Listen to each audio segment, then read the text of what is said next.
You play the preposterously named Jack Slate, a cop so close to the edge he has to wear a safety harness, who surgically implants rare stakes into his muscles, and who missed a golden opportunity when he chose policing rather than opening a roofing business. Someone murdered his father, so he's out searching for answers, and he's letting his gun do the talking, and his gun only knows one very loud word.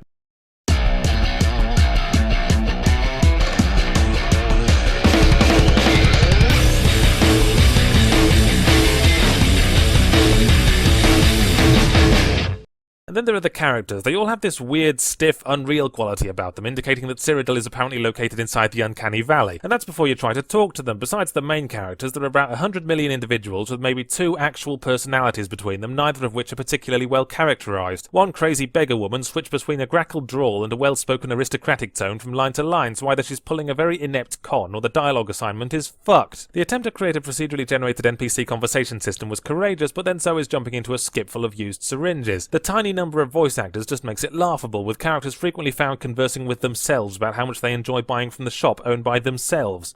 So the gore's been ramped up, and as always hand in hand with gore comes Titties, his lovely wife and business partner. As the game begins, we're introduced to a delightful young lady whose skimpy leather top looks like it's trying and failing to contain some kind of watermelon landslide, and within literally 1 minute she's been arousingly chained up by baddies just in time for the hero, Ryu Hayabusa or however you pronounce that, to leap in and rescue her giant boobs and consequently the rest of her. Turns out that the boobs belong to the CIA, although I'm fairly certain that dressing like you were ambushed by a lawnmower on your way to the S&M club isn't the sort of thing the dress code would allow at the CIA. Maybe the T&A, badum-tish. Anyway, this all kicks off a story of some kind along the lines of an evil ninja clan unleashing demons upon the earth and the CIA deciding that one solitary ninja is a much more hopeful prospect than, say, a tactical nuclear strike.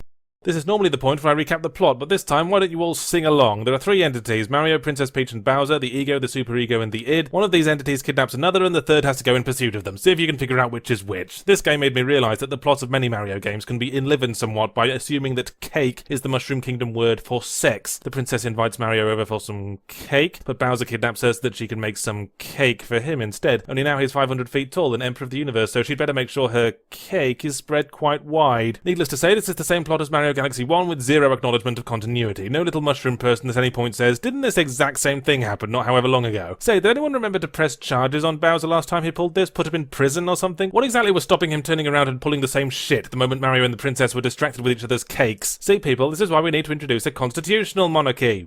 Look at me. Up until now, I thought Twilight Princess was pretty good, but my opinion worsens now I see it was working from a cheat sheet. It's like finding out the first prize science project was made by the student's dad. And now Nintendo hasn't just revealed their cheat sheet, they've goddamn published it and pushed it into our faces with cutting-edge face-pushing technology. They're saluting the Queen with one hand and groping her tits with the other. Moving on, another interesting toy is Street Pass, wherein if you pass nearby someone with a 3DS in sleep mode, then you exchange Miis and send each other a little message. So far so jolly, but it seems temperamental. I was hanging out with a friend who also had a 3DS, and we were slapping those things together like castanets and just could not persuade them to make friends. And I started to take it personally. His one had way more Street Pass hits than mine, and I thought it just didn't want to associate with riff-raff. I wonder if this is one of those things that works better in a country where any square foot of pavement that goes unoccupied for 10 minutes is considered to have shamed its family, because in the name of research I walked a circuit of Brisbane's crowded city centre and only picked up 7 hits, and I was making every effort to thrust my back pocket towards anyone Asian-looking or wearing an ironic t-shirt, although I did stumble upon some kind of middle school outing at the War Memorial that was absolutely packed with kids, and my first thought was, fucking jackpot, followed closely by the thought, what the hell is wrong with me? I am a grown man excited by the presence of school children because I'm going to leave lots of little deposits in their trouser pockets and bum bags. If there isn't a law against this, civilization has failed. Not that I want to sound like some Grazia-reading moral guardian, but I did check, and it is extremely possible to make a me who has what looks like a cock for a face. It's equally possible to name him Sin Your Cock on Face and make him your Street Pass ambassador who greets every 3DS owner in the vicinity with the phrase, I'm watching you, in block capitals. Then all you have to do is walk past a primary school and listen for the losses of innocence, and there'll be no consequences because beyond divining their face from their little balloon-headed avatar, there's no way of tracing the origin or directly interacting with them at all, which will probably only enhance Sin Your Cock on Face's illicit thrill. Why not share your favourite glitch in the comments? Mine was when I think we were supposed to be running away from this big boss alien, but we couldn't because one of our NPC friends was blocking the door, I guess until we said sorry for taking the piss out of his porno stash, but then the boss alien stopped moving in the centre of the room over one of our fallen comrades, and whenever we tried to revive that comrade, he'd briefly come to life to smack the poor bastard back into a prone state. Hey, you're supposed to be chasing us, boss alien. Nah, I'm alright, I'll just have this one marine. Meet you at the power loader for the shitty boss fight, yeah? It's possible they're saving that for DLC, but anyone who pulls that shit deserves to have their hands cut off, and sold back to them for 1,200 Microsoft points. So at the end of that, the PS4 has the most points in this baseless conjecture on games I haven't played competition, and therefore has a slight edge in the upcoming grimy basement knife fight. But viewer, there lies a world outside this grimy basement, the world of PC gaming, and all you have to do to experience it is come up the stairs and into the light, feel the rays of the sun and the cool breeze upon your skin, then go down some more stairs into the other grimy basement next door.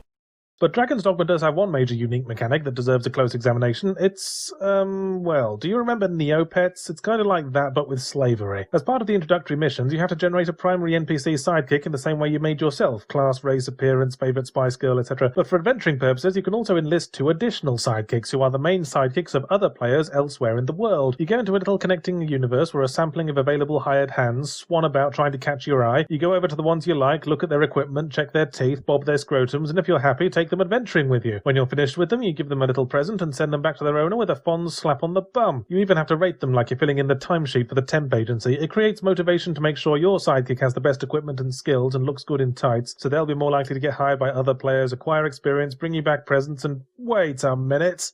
Am I pimping? Once that thought occurred to me, I just couldn't shake it off. It didn't help that I deliberately designed my sidekick to juxtapose my protagonist, making him a long-haired, blonde, petite young white boy with rosy cheeks and pouty lips, or the way he'd come back from his temp jobs timidly asking if he'd done a good job and clutching a really, really nice present that haunted me as I tried to picture what kind of service had earned it. Running in slow motion, popping at baddies, and then diving off a balcony to shoot a few other lads on the floor below like some terrible avenging Icarus casting bolts of rage at the sun itself before landing in a pile of furniture and getting your head caught in a desk drawer does make you feel like a cirrhosis-addled god among men. But bullet time is a double-edged sword, and there's also nothing quite like it for making you look like an absolute tit. You see, a slow-mo divey shooty stunt only really works if all the baddies are dead at the end of it, and in slow motion it's hard to tell if an enemy you've shot has started going down for the count and if it's safe to move on to his mates, or if he's going to pop right back up again because nothing short of a burst pituitary gland can persuade these motherfuckers to drop their grievances. You will never feel stupider than when you're lying on a heap on the floor wondering if it's worth asking the surviving armed thugs if they wouldn't mind maybe amusing themselves for a few minutes while you get up, reload, and relocate your shoulders. Other great moments in my Hall of Fame include attempting to dive through a window that wasn't actually a dive-throughable window, which did nothing to help the comparisons between Max Payne's face and that of a pug in a front-loading tumble dryer, and a couple of occasions when I intended to burst out into a corridor full of hostiles, guns blazing, but crucially misjudged the position of the door frame. Here's a fun game. Next time you're at a party, talk to a stranger like you're a video game character going through a dialogue tree. Yeah, so I just bought a new entertainment system for my living room. Tell me more about your new entertainment system. It's really nice. It's got Bang & Olufsen speakers. Tell me more about speakers. They're the things that audible sound comes out of. Tell me more about audible sound. It's an oscillation of pressure transmitted through a medium and composed of frequencies within the range of hearing. I'm done with talking about your new entertainment system. Tell me more about your living room. Thank Christ for companies like Epic for games like Gears of War that popularised fat space marines trundling between chest-high walls like they're in wheelchairs. But in 2004, a company called People Can Fly shirked modern trends to create Painkiller, a fast, frantic, and shamingly fun evocation of the bygone age and one of my favourite shooters of all time. Wow, said Epic. You really showed us how it's done, People Can Fly. Why don't you step over here for a second? Come on, don't be shy. We're not going to hurt you. Now, drop the net! Hit them with sticks! Phew, nipped that one in the bud. So now that People Can Fly have been roundly whipped into line, they and Epic Games can bring you Bulletstorm, a game about fat space marines. I'm disappointed by Bowser just being the straight villain again, because done well, he can be an interesting character study. There's something intriguing about someone who self-identifies as the bad guy. Society calls him evil, but he wears their label. He reclaims it, and that is why they will never get him down. If the options are good or evil, then Bowser will take evil because he has seen what passes for good, an unelected ditz living in obscene decadence and bestowing privileges upon a pair of mustachioed foreigners who both might be giving her one. She's basically a gender-swapped Berlusconi. Recently, a critical blow was dealt when someone at EA unguardedly mentioned that they weren't making any games for it, because if they have to bring water to a dying man in the desert, then giving some to the one with no arms or legs who refuses to stop eating crisps might be a bit of a waste. EA did backtrack on that remark, though, perhaps realising that before you burn a bridge, it might be smarter to wait and make sure the other 2 bridges aren't going to spontaneously combust. Once you get out into the world, though, the Fable comparison shrivels humbly at the urinal as we catch a glimpse of World of Warcraft's ever-fearsome member. Again, the visual design is quite similar and the main plot leads you by the nose through a parade of increasingly difficult territories full of enemies borrowed from European folklore, picking up quests from every Johnny Peasant Pants whose wife hasn't come back from picking mushrooms at Monster Death Face Eater Junction. One might almost think Kingdoms of whatever it was at some point planned to be a Mamorpaga, but chickened out when they saw all the skulls piled up outside World of Warcraft's cave. Seems like during the development process of most mainstream games, they make a specific point of extracting everything original about them and filling in the gaps with spackle and havoc physics. Oh, I'm sure many games start off with some bright-eyed creative director foaming at the mouth with great ideas, but before long the stuffed shirts have fed his design document to an angry dog, and the sheer amount of time and manpower that has to go into just making one character walk across a fucking room in the top-tier graphics engines of this day and age has whittled away all the great ideas in direct proportion to the director's will to live. And me demanding quality from this process feels like rescuing someone from starvation, then demanding they give me a piggyback ride. And you know who I blame for all this? You! Yes, you, the public, especially you, Adrian. That probably isn't your name, but it was worth it to mess with the heads of all the Adrians in the world. Ye unwashed masses who ensure massive profits for the same old cookie-cutter sequels because anything that isn't safe and familiar makes you dive for your security blanket. And since you spent all daddy's money on a next-generation console, you won't even give the time of day to anything that doesn't have environment-mapped reflective surfaces, and you're more interested in buying Master Chief novelty condoms than actual gameplay innovation. In fact, I don't know why I'm even talking to you. Piss off, close the browser and fuck off back to Gears of War. Has he gone? Good, I hate that guy. It's the kind of RPG where you can't fucking blow your nose until you've sunk 8 points into nose blowing, but also some points into research because you can only use the snotty hanky once it's been analysed with the correct chemicals. So you have to be very careful about where you put your experience points because you'll be about 3/4 of the way through the game before you get to spin the wheel of arbitrary success and find out if you've been allocating your points sensibly all along. Oh no, looks like you sunk all your points into scratching your bum to get past the itchy trousers section, but they'll never show up again and all the enemies from now on are only weak to nose blowing. Better luck next time. There have been many RPGs that let you define your character's personality to a certain extent. Say you're given a quest to get a schoolgirl's cat down from a tree. On average, you'll be given 3 options. Neutral, where you get the cat down and accept the schoolgirl's allowance as payment. Good, where you waive the fee and fondly tussle the schoolgirl's hair as she scampers off. And asshole, where you set fire to the tree and jump up and down on the schoolgirl's face. And speaking as an asshole, this offends me. There are so many wonderful ways to be a complete ponce that these games rarely cater for. Why can't I rescue the cat but hold it to ransom for her dad's porn collection? Or get the cat down by throwing rocks at it so it breaks all its legs on the concrete and then still expect to be paid with the infuriatingly infallible logic of a complete tosser? Why can't there be an RPG that covers the entire dickhead spectrum? Well, good news, Ponce fans, now there is. Alpha Protocol follows Mike Thornton, a member of a covert US government agency with strong ties to a private military company that might as well rename itself Kitten Stranglers PLC. He gets betrayed, goes rogue, has to work alone to build a case against them, blah-de-blah-de-blah. But what's important is that however you play him, Mike Thornton is the ponciest ponce that ever ponced past a poncing parlour. The dialogue system lets you switch between 3 attitudes: a professional by-the-book sort of ponce who wouldn't emote if the angel Gabriel blew off in his face, an aggressive ponce who sounds like he's 5 seconds away from snarlingly flipping the global crisis onto its front and pounding away at its nether hole with a Franchi-Spaz 12, and the suave ponce who might as well just save time and mace himself every time he opens his fucking mouth. I found that meetings with players who'd reached the same level of technology always went as follows. Hello, are you friendly? Depends. Is that a gun? Yes. Is that a gun? Yes. Then I am friendly. Funny how many friendly people you meet when you've got a gun, isn't it? It's almost like the NRA were right all along.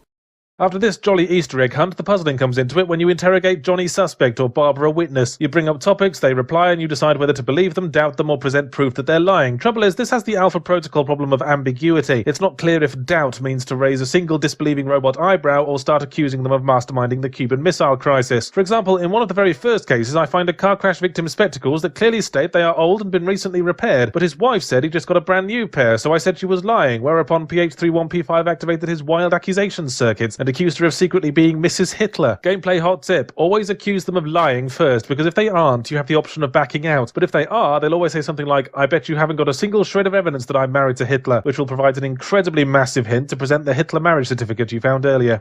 Here we have 2 warring kingdoms, each a mirror of the other. On one side, a nation of decadent bourgeoisie toadstool people, ruled by an aloof aristocrat whose original function has become buried beneath luxurious ceremony, while the other kingdom is populated by a downtrodden working class, led by a charismatic union leader, a sort of Jimmy Hoffa if you were a fire-breathing turtle lizard thing. A tragic figure who evokes the paradox of the lower middle class as he loudly trumpets his opposition to those of higher status, even while desperately seeking their approval. To this everlasting stalemate comes an anarchistic revolutionary who seeks to bring chaos to the 2 warring faces of order, symbolizing the inevitable entropy and decay that comes with political stagnation.